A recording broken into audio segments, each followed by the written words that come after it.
जय हिंद। आज के इस वीडियो में हम लोग डॉक्टर मनोहरी मैथ की बुक का हम लोग 1A का क्वेश्चन सॉल्व करेंगे। तो चलिए देखते हैं। देखिए 1A में पहला क्वेश्चन आता है 20 और 40 के बीच समस्त सम धन पूर्णांक लिखिए। देखिए 20 और 40 के बीच पूरा सम धन पूर्णांक लिखिए। धन मतलब होता है प्लस यानी पॉजिटिव। पॉजिटिव धन पूर्णांक लिखिए, मतलब पॉजिटिव सम धन पूर्णांक लिखिए। सम मतलब क्या होता है, हमने पिछली वीडियो में पढ़ा था। सम संख्या उसे कहते हैं जो संख्या 2 से विभाजित हो जाती है या जो 2 के पहाड़े में आती है। तो इसमें बताना क्या है कि 20 और 40 के बीच कितनी ऐसी संख्याएं हैं जो 2 के पहाड़े में आती है, यानी वो सम संख्या की मतलब कि जो 2 से विभाजित हो जाती है। 20 और 40 के बीच सम धन पूर्णांक को लिखना है। धन पूर्णांक माने पॉजिटिव, माइनस में नहीं लिखेंगे। तो चलिए देखते हैं कैसे लिखेंगे। देखिए 2 के पहाड़े में 20 और 40 के बीच जितनी भी संख्याएं आती हैं हमें लिखना है। 20 के बाद क्या आता है, 22 आता है। 22 आएगा, 22 2 के पहाड़े में आता है कि नहीं आता है, आता है। तो हम लोग आंसर में लिखेंगे 22, 24, 23 नहीं लिखेंगे क्योंकि 23 2 के पहाड़े में नहीं आता है या 2 से विभाजित नहीं होता है। उसके बाद आता है 26, उसके बाद आता है 28, उसके बाद आता है 30, उसके बाद आता है 32, उसके बाद आता है 34, उसके बाद आता है 36, फिर 38। तो देखिए 20 और 40 के बीच कितने सम धन पूर्णांक हैं। 20 और 40 के बीच 1 2 3 4 5 6 7 8 9 9 धन पूर्णांक है। कितने धन पूर्णांक है 20 और 40 के बीच? 9 सम धन पूर्णांक है। देखिए धन पूर्णांक और सम धन पूर्णांक। सम धन पूर्णांक यानी जो 2 से विभाजित हो जाए और वो प्लस में हो, माइनस में नहीं हो। अब देखिए दूसरा क्वेश्चन देखते हैं। दूसरा क्वेश्चन आता है 1 से 10 तक अभाज्य धन पूर्णांक लिखिए। दूसरा क्वेश्चन क्या आता है, 1 से 10 तक अभाज्य धन पूर्णांक लिखिए। देखिए अभाज्य संख्या किसे कहते हैं, ऐसी संख्याएं जो स्वयं से कटती हैं और सिर्फ 1 से कटती हैं, स्वयं से कटती हैं और सिर्फ 1 से कटती हैं, ऐसी संख्याओं को हम लोग बोलते हैं अभाज्य संख्या। तो देखिए दिया है 1 से 10 तक अभाज्य धन पूर्णांक, यानी इसमें भी माइनस में नहीं लिखना है, यानी धन पूर्णांक लिखना है। धन पूर्णांक लिखिए। कितना धन पूर्णांक लिखना है, इन दोनों के बीच में धन पूर्णांक लिखना है, अभाज्य धन पूर्णांक लिखना है। तो चलिए देखते हैं। अभाज्य धन पूर्णांक यानी क्या होता है, ऐसी संख्याएं जो स्वयं से कटती हैं और 1 से कटती हैं, इसके अतिरिक्त वो किसी भी अन्य संख्या से नहीं कटती हैं, इन संख्याओं को अभाज्य संख्या कहते हैं। तो अभाज्य संख्या 1 से 10 के बीच लिखना है, तो 1 को छोड़ देंगे और 10 को छोड़ देंगे, और जितनी भी संख्याएं होती हैं जो स्वयं से कटती हैं और 1 से कटती हैं उसे हम लोग लिख देंगे। तो देखिए 1 के बाद क्या आता है, 1 के बाद आता है 2।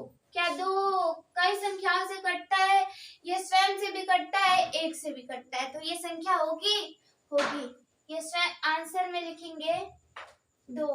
2 देखिए 1 से भी कटेगा, 1 से भी कटेगा, 2 से भी कटेगा, इसके अतिरिक्त किसी संख्या से कटेगा तो नहीं कटेगा। तो इसका कंडीशन क्या होता है, 1 से भी कटे और अपने से भी कटे और अन्य संख्याओं से ना कटे, इसलिए 2 एक अभाज्य संख्या है।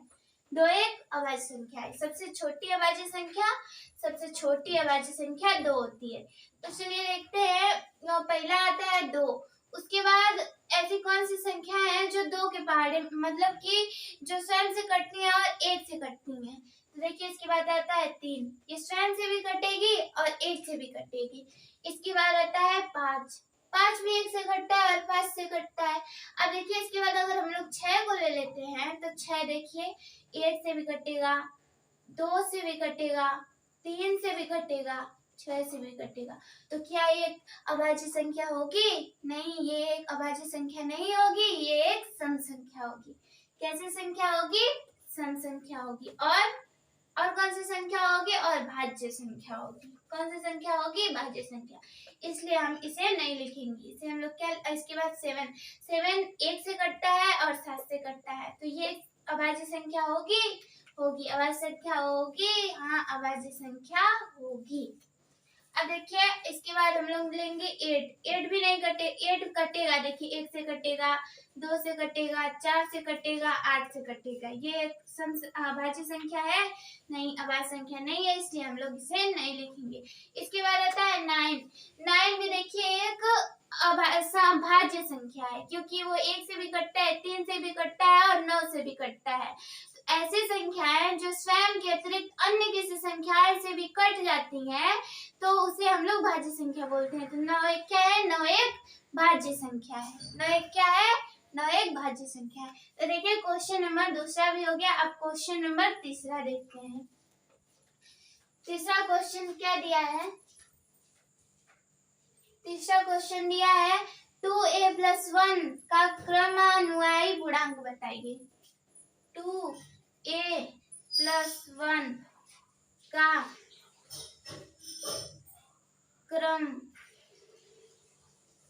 क्रमानुयायी गुणांक बताइए।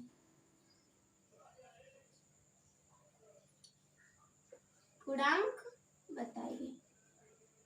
तो देखिए क्रम अनुयायी मतलब होता है क्रम से जो आए।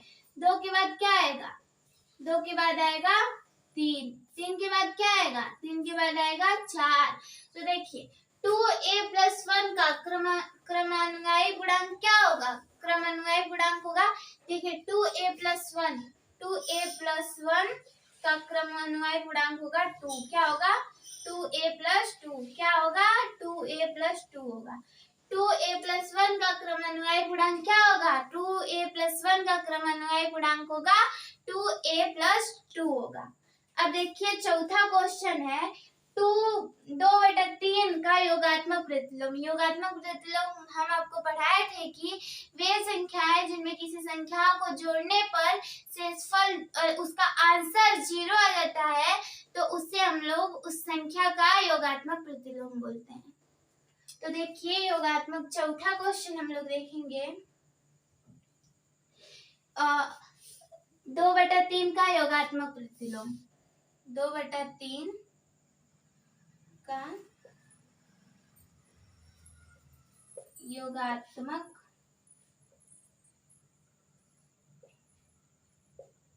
प्रतिलोम क्या लिखेंगे, 2/3 का योगात्मक प्रतिलोम। इसमें हम लोग क्या जोड़ दें कि इसका आंसर 0 आ जाए। तो इसमें अगर हम लोग -2/3 जोड़ देंगे तो इसका आंसर क्या आएगा, इसका आंसर 0 आएगा।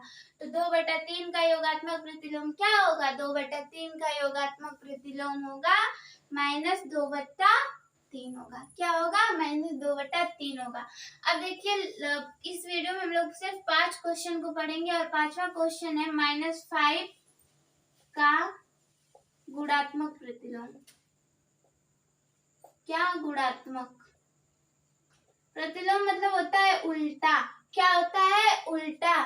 तो किसी संख्या का उल्टा, माइनस का प्लस। अगर और गुणात्मक प्रतिलोम में क्या होगा, देखिए अगर कोई संख्या प्लस में है और योगात्मक प्रतिलोम पूछ रहा है तो उसे हम लोग माइनस में लिख देंगे। अगर कोई संख्या 2/3 है, अगर इसका गुणात्मक प्रतिलोम पूछेगा तो उल्टा पूछेगा तो इसके 3/2 हो जाएगा, होगा कि नहीं। तो इसका -5 का योगात्मक गुणात्मक प्रतिलोम, इसमें गुणा किया है ना, तो इसमें किस संख्या का गुणा करें कि इसका आंसर 1 आ जाए।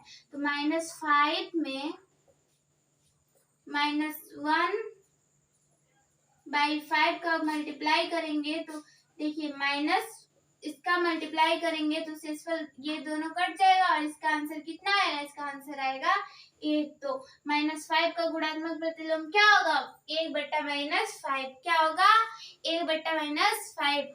जय हिंद। आज के लिए इतना ही, आगे का क्वेश्चन हम लोग कल करेंगे।